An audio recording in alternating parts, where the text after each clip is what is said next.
ये वो तो वही शेख हसीना जो उसके वालिद ने कोलैबोरेटर्स एक्ट को कैंसिल किया और रिडंडेंट किया और एमनेस्टी भी दे दिया सब पॉलिटिशियन को, सब चले गए। इसने दोबारा ये इश्यूज उठाया।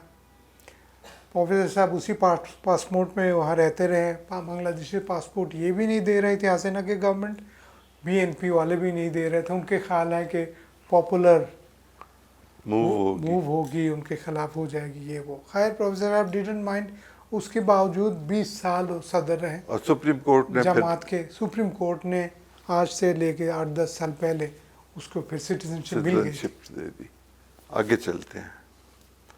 जिस वक्त ये सब कुछ हो रहा था और 3 इंतखाब हसीना वाजिद जीत गई, राइटली और रॉन्गली, फिर एकदम ये सब कैसे हुआ कि वहाँ नौजवान जो थे, जो पॉलिटिकली बहुत मैच्योर हैं, ढाका यूनिवर्सिटी शायद दुनिया की मैच्योर तरीन स्टूडेंट्स के साथ यूनिवर्सिटी आबाद है, वहाँ जब ये मामला हुआ और कोटे का मामला आया तो फिर ये इतने बड़े इनकलाब में कैसे बदल गया?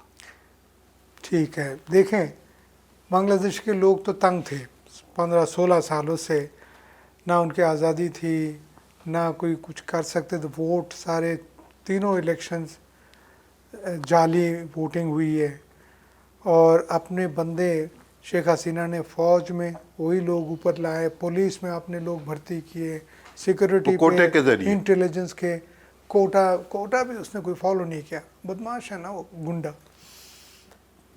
बाप वॉज फिर एक ऑनरेबल आदमी चंद लिहाज से, तो इसने तो घटियापन के हद दिखा दी है और लोगों के साथ जुल्म बर्बरियत के एक बाज़ार गर्म रखा। इतने लोगों के मार कुटाई। जो प्रोफेसर साहब के, आप पहले एक सवाल के उसके भी जवाब देना है, तो इन्होंने उस मेरे को वो जवाब पहले दे दो। 1981 में इरशाद की हुकूमत थी, तो ज़ियाउर रहमान के 5 साल में लोग पाकिस्तानी, पुराने पाकिस्तानी अच्छे खासे एसिमिलेट हो चुके थे, नॉर्मल पॉलिटिकल एक्टिविटी में शामिल हो सकते थे, ओरिजिनल मुस्लिम लीग और ओरिजिनली जमात ये वो अच्छा खासा नॉर्मलाइजेशन पे जा रहे थे। अब ये हुआ कि उस ज़माने में फिर आप फ़ौज और सिविल सर्विस में हमारे बच्चे माशाल्लाह अच्छे बैकग्राउंड रखते हैं। तो प्रोफेसर साहब के जो 4th सन है, चौथा बेटा, उसने कहा कि मैं ट्राई करता हूँ। तो बैकग्राउंड वाज गुड, उसने गया और आउटस्टैंडिंग परफॉर्मेंस कर दी है। बांग्लादेश के रिकॉर्ड में 50 साल में कोई ऐसा नहीं है एक ही कैडेट सोर्ड ऑफ ऑनर भी लो और बेस्ट कैडेट की भी तमगा लो, दोनों एक ही नहीं लिए। कहता अभी तक किसी ने तोड़ा नहीं। वही लड़का चलता है 15 साल 20 साल, आवामी लीग आने लगी है, वहाँ प्रो आवामी लीग ग्राज करना शुरू हो गए, उसके इधर उधर उसके खिलाफ काम करना, टांग खींचना शुरू कर दिया। तो उससे मुश्किलात आए, प्रमोशन रोक लिया एक स्टेज पे। 3 ब्रिगेडियर के ओहदे तक पहुँचे। पहले इसने तोड़ा, फिर मेरे ख्याल दरमियान में जब बीएनपी कहीं आई या क्या हुआ, ब्रिगेडियर बन गया। ब्रिगेडियर बने तो हसीना दोबारा आई तो उसने नौकरी से निकाल दिया without any charges, brigadier general. सिर्फ उनको निकाला या कुछ और 40-50 लोगों? नहीं, सिर्फ उनको, बाकी अलग अलग करते ही रहते थे होंगे ना, आइडेंटिफाई करके। जो आवामी लीग ढालते थे, थोड़ा सा दरमियानी बात करनी, प्रो एंटी इंडियन बातें करते हैं, क्योंकि लॉट ऑफ इन्फ्लुएंस उनकी भी आ गए थे रॉ वालों। जी वो उनसे मशवरा करके काम करने लगे। लोग कहते हैं कि वहाँ बड़ी पोस्टिंग्स रॉ की मर्जी के बगैर नहीं होती। ये एक फजूल खाम ख्याली थी। खैर, इससे मेरे भतीजा को नुकसान हो गया, करियर तबाह कर दिया। बट एक ही बेटा उनका था, बाकी तो मुल्क से बाहर थे उन दिनों। तो प्रोफेसर साहब के साथ थे, काम कर रहे थे। अब उसको फिर इन्होंने एक आईना घर बनाया, मिरर हाउस, बेतहाशा बने। इनके जो इंटेलिजेंस के लोग रॉ के साथ मिल के बंदे उठाते थे। शेख हसीना ने डायरेक्ट इसके ख़िलाफ़ कहा, इसको तो अंदर करो ना। उसको 8 साल अंदर रखा, ना रोशनी देख सकता था, ना नमाज पढ़ते थे, ना फ्रेश हवा वो महसूस कर सकता था। बहुत जुल्म किया, मारा पिटा नहीं, जिसको अकूबत खाना कहते हैं। हाँ, मारा पीटा नहीं है वो बता रहा था, लेकिन बाकी सब कुछ किया, मेंटल टॉर्चर। खैर इस तरह हज़ारों लोगों की किया और हज़ारों मिरर हाउसेस बना लिए थे बांग्लादेश में। मिरर हाउसेस बीन वहाँ शीशे लगा के, नहीं, नाम आया वहाँ से जो ओके। उर्दू में है क्या, शीशे का घर, शीशे के घर। जो केले केले शले जी, लाहौर जी, का जी, जो जी, कॉन्सेप्ट जी, है। ठीक, मैं समझ गया। तो इससे टॉर्चर सेल सेल जी बिल्कुल basically। टॉर्चर सेल होता है वो, मुझे पता है उसका। अब गए तो नहीं? 77 में। हाँ वो भी थे, धुलाई घर और ये वो। अच्छा, ये जुल्म होता रहा, लोगों को पता लगते रहा, भाई ये गुम हो गए, वो गायब हो गए, ये गुम हो गए। फिर कोटा के इशू आ गए यूनिवर्सिटी में, ये 3-4 साल पहले भी आया, फिर उन्होंने कहा टेम्पररी होल्ड पे रखते हैं। अब आके कोई हाई कोर्ट ने कोई जजमेंट दी थी जिसमें कोई परसेंटेज उन्होंने बढ़ा दी है कि जो मुक्ति वाहिनी के बच्चों के बच्चे हैं, बच्चे उनको भी सीट होनी चाहिए, कोई एफिलिएशन दिखा दे। सारा जाली काम, जाली सर्टिफिकेट लिया इधर से उधर से, वो सब के उन्होंने किया। तो स्टूडेंट्स को जो मेरिट वाले लड़के हैं आउटस्टैंडिंग, वो कहते हैं हमारे कोटा ही कोई नहीं, डिप्राइव हो गए। डिप्राइव हो गए। तो इन्होंने ये कहा कि ये कोटा की रिव्यू करो, दरमियान में एक आध दफ़ा कम किया, फिर बढ़ा लिए। शेख हसीना ने एक गलत बयान इस दौरान दे दिया, तो उसने कहा रजाकार वाला कि उनके एफिलिएशन मुक्ति वाहिनी के साथ मीन्स फ्रीडम फाइटर्स की वजह से हम कहते हैं उनको कोटा दो, ये लोग डिमांड करते कि उनको ना दो, इसका मतलब हम उनको दे जो रजाकार थे, जो प्रो पाकिस्तानी फैमिलीज के साथ ताल्लुक़ रखते थे। वो बयान महंगी पड़ गए, बहुत महंगा पड़ गया। उसने उसको वहाँ से उड़ा के फेंका। अवाम ने कहा ये क्या बात थी, हमसे हक मांगा है आपसे, हम नौकरी नहीं है, घर में बैठे हुए इतने फीसद लोग जॉबलेस हैं, इंडिया के लोग आके मिलियन के तादाद में यहाँ काम करते हैं, कारोबार है, बिजनेस है, हम लोग बेकार बैठे हुए। और हमने एक नौजवान ने यूं सीना अपना खोल के बांग्लादेश की आज़ादी के लिए गोली खा ली, तारीख में अमर हो गया, अमर हो गया, दुनिया के लिए रिकॉर्ड, दुनिया के लिए अमर हो गया।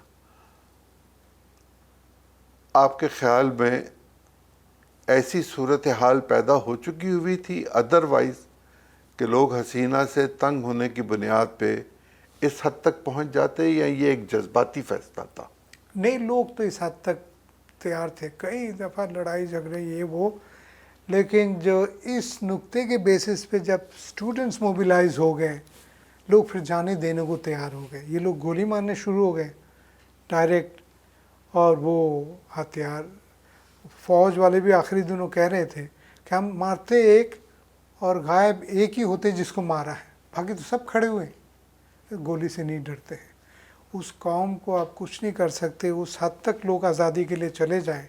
जैसे अबू सईद ने कहा, for me you can kill me but importance for me is independence of my country, freedom of my people. मैं अब कंक्लूड करने लगा हूँ चीज़ों को। ये फरमाइए, हमसे माफ़ी का तकाजा किया जाता है और हम और तरह की बात करते हैं। हमारे ताल्लुकात मामूल पर आने, खुशगवार होने, दोबारा बरादराना होने का क्या राज है और क्या तरीका है, और आप क्या सजेस्ट करते हैं? मैं तो बांग्लादेश को, इस रेवोल्यूशन को अल्लाह ताला के दान समझता हूँ पाकिस्तान के फेवर में। वो लोग हैं जो पाकिस्तान को एपोलॉजी की बातें करते थे, और आवामी लीग और इंडिया के प्रोपागंडा, हर बुरी चीज़ के पीछे पाकिस्तान के हाथ है, इतना नैरेटिव गंदा बनाया, लोग उसको मानने से इनकार कर दिया। लोग कहते हैं कर सारे हराम तो भी बदमाशी ये है, इल्ज़ाम पाकिस्तान में डालता है, ये इंडिया ने इस शेख हसीना को गुलाम बना लिया, इनसे जान छुड़ानी है हर सूरत में। अब ये कहते हैं कि पाकिस्तान के लिए गॉड सेंट इसलिए कहता हूँ, ओवरनाइट लोगों के नुक्ता बदल गए। वो लोग जो कहते थे अल बदर रज़ाकार ने मुल्क तोड़ा है, जुल्म किया, वो कहते हैं हम रज़ाकार हैं, क्या बात करते हैं, यस, हम रज़ाकार, इस तरह का कुछ नारे आ गए। तो शेख हसीना की बात चली नहीं, सारे लोगों में जब 1 2 3 ने जाने ऐसे दिए, लोग इलेक्ट्रीफाइड हो गए। लोगों ने कहा आप छोड़ना नहीं, आप हमारा नेक्स्ट टारगेट है, इसको ओवरथ्रो करना है, जितने लोग मर जाए डजंट मैटर। वो जज्बा ये जहाँ आ गए, कमिटमेंट बहुत बड़ी कमिटमेंट है। वो दुनिया में कोई किसी कौम इस तरह के हो जाए उसको रोक नहीं सकते आप। अच्छा, मैं अल्लाह की तरफ से ये समझता हूँ कि अचानक नैरेटिव बदल गया ढाका में। वही लोग, इंडिया ने धमकी देना शुरू किया, नारे मारना शुरू हो गए, गलत प्रोपागंडा कर रहे हैं कि इस्लामिस्ट हैं, पाकिस्तान के सपोर्ट हैं, ISI के सपोर्ट है। लोगों ने, ब्रिटिश मीडिया ये वो कहते यार ये कहाँ से ये बातें कर रहे हैं, कहीं साबित नहीं होता। पाकिस्तान के 1 इंच के कंट्रीब्यूशन नहीं है वहाँ। पाकिस्तान की तो फ्लाइट बंद की हुई है, वीज़े बंद किए हुए हैं, लोग बंद किए हुए हैं, कोई जा नहीं सकता। अब उसमें भी इल्ज़ाम दे पाकिस्तान में ये तब्दीली कराई है, तो लोगों ने कहा सब धोखा, चोर, ये गलत बयानी करता है इंडिया। तो लोगों ने फिर जज्बात वो दिखाई है जो शेख मुजीब के जितने ढाका शहर हैं पूरे मुल्क में उसके स्टैचूज सब तोड़ दिए। कहता है ये कोई कौन से रेवोल्यूशन, कौन से आज़ादी इसने ली है, ये तो गुलाम बना के गए इंडिया का। हाँ, तो हमारे कोई आज़ादी के लीडर नहीं है। फिर हमने वो भी देखे, मिस्टर जिन्ना की तस्वीरें आनी शुरू हो गई, उसके फंक्शंस हो रहे हैं, उसके डेथ एनिवर्सरी मना रहे हैं। ये तब्दीली है। और जो इंटेलेक्चुअल बयान दे रहे हैं, क्या हमारे इंडिया धमकी शमकी दे रहा है, हमारे तो सेफ्टी सिर्फ पाकिस्तानी है। अब वो बयान उधर आने शुरू हो गए। हमने तो कोशिश नहीं की। वहाँ के लोग कह रहे हैं, एक प्रोफेसर, नाम भूल रहा हूँ, वो कहते हैं भैया ये जितने पाकिस्तान दिल से बंगालियों से मोहब्बत करते हैं और हमें कोई मुश्किल हो ये हो नहीं सकता। वो लोग खामोश बैठे। पिछले दिनों यहाँ एक मैच हुआ, 2 मैच हुए, जो बांग्लादेश की टीम अपनी अच्छी परफॉर्मेंस की वजह से जीती। मुझे इस पर कोई नदामत या कोई ये एहसास नहीं है कि वो क्यों जीत के, लेकिन मैंने ये देखा कि सुनारगांव होटल में एक बैट पड़ा हुआ है जिस पे उस टीम के दस्तखत हैं जो पहली दफ़ा पाकिस्तान से जीती थी, और हसीना वाजिद पाकिस्तान की जीत के पहले मैदान छोड़ के चली जाया करती थी। ये मामलात अब तो मुझे नज़र नहीं आते कि होंगे, लेकिन ये बताइए कि ताल्लुकात की रिवाइवल के लिए कल्चरली ज़्यादा इम्पोर्टेंट काम हो सकता है, पॉलिटिकली हो सकता है, डिप्लोमेटिकली हो सकता है, या पब्लिक टू पब्लिक रिलेशन के साथ ये काम? ये सारे एलिमेंट्स इम्पोर्टेंट हैं और इन कम्बिनेशन करना होगा। देखिए 50 साल ताल्लुकात कम रहने से और 25 साल बिल्कुल ताल्लुकात नहीं थी, उसके एक पॉजिटिव पहलू भी है। बांग्लादेश के लोग is enthusiastic about knowing more about Pakistan. वहाँ के 5-6 महीने वो देखिए, टीवी ब्रॉडकास्ट ने वो बनाया, उससे किसी ने पूछा आपको दुनिया में कौन से मुल्क के लोग पसंद है, तो उसने लिस्ट बनाई, इंडिया, पाकिस्तान, सब ने कहा पाकिस्तान। खूबसूरत लोग कहाँ हैं, इंडिया, पाकिस्तान। आप कहाँ जाना पसंद करेगा आपको अगर वीज़ा मिल जाए, पाकिस्तान। लड़कियों से पूछा आप शादी करना कहाँ चाहते हैं, पाकिस्तान। ये सर्विस जो है ये आपको बताते हैं माहौल चेंज हो गया, हमारे लोगों को समझने की ज़रूरत है और सेंटिमेंट्स पॉजिटिव हो। गलती फिर 70 में हुई है, माफ़ी मांगे या ना मांगे, जज्बात अच्छा रखें। ये भी तो हो सकता है कि वो इस तकाजे को छोड़ दे माफ़ी मांगने। मैं तो समझता हूँ इस वक्त तो तकाजा नहीं करते हैं, लेकिन एक एलिमेंट तो होगा जी, जिनको 70 की तकलीफ भी हो या इंडिया के इन्फ्लुएंस हो, वो आपको सवालात करेंगे, पब्लिक कंजम्पशन के लिए आपको कुछ ना कुछ कहना, लेकिन इसको हमें डिप्लोमेटिकली तय करना है। लोगों के जो आपने सवाल किया था, आना जाना, टूरिस्ट को प्रमोट करे, एयरलाइंस रेस्टोर करे, मैं कहता हूँ 1 साल में ताल्लुकात आपको बेहतरीन हो जाएंगे और हमारी ट्रेड भी दोबारा बहाल हो, ट्रेड बढ़ेंगे, फ्लाइट्स होंगे, बिजनेसमैन आए जाए, इन्वेस्ट। क्या ये आईडी कार्ड के जरिए भी हो सकता है या हमें पासपोर्ट ही चाहिए? पासपोर्ट में हज नहीं, आजकल तो सबको मिलते हैं, लेकिन मेरे वालिद ने 60 साल पहले कहा था कि भाई आईडी में आने जाने की इजाज़त दो। उनके लाहौर के मिंटो पार्क में तकरीर थी पाकिस्तान के 50वीं जो सालगिरह में, लाहौर रेजोल्यूशन वाली, बेनज़ीर के साथ इनकी तकरीर थी, उन्होंने कहा था आना जाना 1990 आसान करो 90 की।